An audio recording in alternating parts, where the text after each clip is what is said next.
panitia G20. Oke lah, oke. Tapi begitu kita lihat angka stuntingnya 27, standar WHO kan sekitar 20. Menurut saya standar WHO juga terlalu tinggi itu. Oke. Jadi ini apa yang kita mau? Apa yang bisa kita harap ke depan kalau ini tidak selesai? Kita bisa bikin proyeksi dengan angka itu. Artinya ke depan kita ubah struktur APBN kita itu betul-betul secara revolusioner. Rubah paradigma dari bertumpu pada namanya growth, tapi growth-nya itu nggak dari atas ke bawah. Jadi kita pindahkan aja secara sempurna bahwa APBN kalau bisa 50% itu untuk nutrisi anak-anak dan untuk membebaskan uang sekolah kecerdasan. Jadi kita push itu supaya orang tahu bahwa Indonesia memang investasi di bidang peradaban melalui IQ. Iya, persis. Jadi ini yang kita peningkatan pada indeks pembangunan manusia. Ya, oke. Coba kita berpikir begini. Development Index. Kalau lihat apa namanya di konstitusi kita itu ya, ide para pendiri bangsa kita soal ekonomi itu kan lebih tertuju kepada ide distribusi ya. Iya, betul. Pada sila kelima Pancasila, keadilan sosial, ya kan? Kemanusiaan, adil dan beradab. Nah, ini ide itu semuanya mengacu kepada ide distribusi. Tapi kalau kita mau melakukan distribusi, tahap pertama distribusi itu adalah pada saat anak ada dalam kandungan. Iya. Jadi harus kita pastikan bahwa setiap anak yang lahir di Indonesia lahir dengan keberuntungan. Karena ada negara yang memikirkan dia, memikirkan pertumbuhannya. Jadi ini yang akan kita perjuangkan di Gelora ini, agenda memberikan bantuan kepada ibu hamil, kemudian melahirkan, dan 8.000 hari pertama pada kehidupan anak itu dikasih bantuan gizi supaya waktu dia nanti masuk selesai pada usia pertumbuhannya, tugas negara pada dia itu selesai di situ.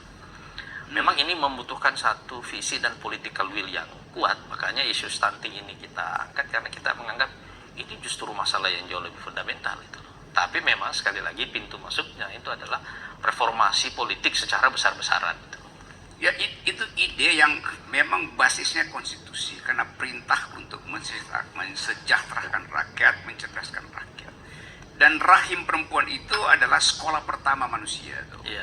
Jadi 9 bulan pertama itu dia dididik di situ dengan percakapan ibu yang bermutu. Jadi bayangkan kalau ibu itu di dompetnya itu dia lihat nggak ada lagi uang, itu psikologinya tuh masuk pada bayinya tuh. Kecemasan itu juga ditransmisikan pada si bayi itu.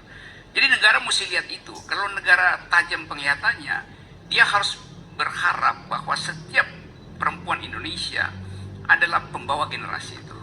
Jadi di situ sebetulnya idenya tuh. Nggak ada gunanya kita bikin misalnya jalan tol itu besar, panjang karena nanti di jalan tol itu langsung terhubung dengan rumah sakit besar. Tapi dari desa ke jalan tol itu jalan berbatu. Sehingga kandungan si ibu itu keguguran duluan karena diangkut di truk yang bergelombang kan. Nah, itu negara nggak beradab dong. Jadi kita mau lihat sebetulnya bahwa apalagi kalau dia menyusui dengan kecemasan. Ya, kan kecemasan tuh dia bayangkan semester depan kalau saya melahirkan ada antibiotik nggak di puskesmas tuh. Kalau anaknya masuk SD itu bisa nggak dia naik ke SMP.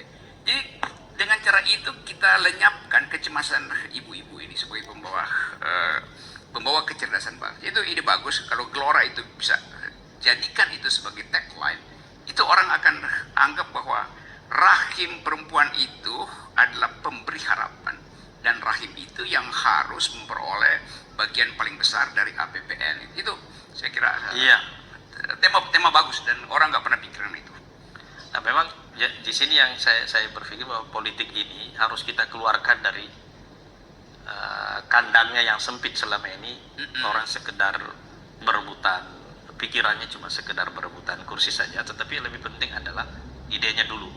Betul, jadi pindahin dari kandang kuantitatif pergi pada ide kualitatif. Iya. Itu. Cuma kalau sudah ada ide bagus tapi tidak ada peluangnya, ya karena pintu politiknya tertutup. Itu pentingnya elektabilitas ini kita balik lagi ke 0%. Iya, supaya betul-betul terbuka peluang untuk kompetisi. Supaya ruang partisipasinya itu terbuka. Ya, di situ kita ajukan dalil bahwa intelektualitas harus mendahului elektabilitas. Iya. Artinya konsep harus mendahului hal-hal yang sifatnya teknis. Kan buat naikin elektabilitas gampang gitu kan. Itu operasi yang sederhana. Iya, tapi naikin intelektualitas itu beban besar tuh. Dan kita udah Iya. tertinggal oleh dari percaturan intelektual dunia tuh. Itu ya saya kalau dalam soal itu saya pas jadi sponsor Gelora karena ini ide tentang peradaban. Iya, iya. Semua orang harus ada di situ itu. Ustadz Anies. Ah, ini baru mantan. Tapi ini kan sekarang nih, kita kembali lagi ke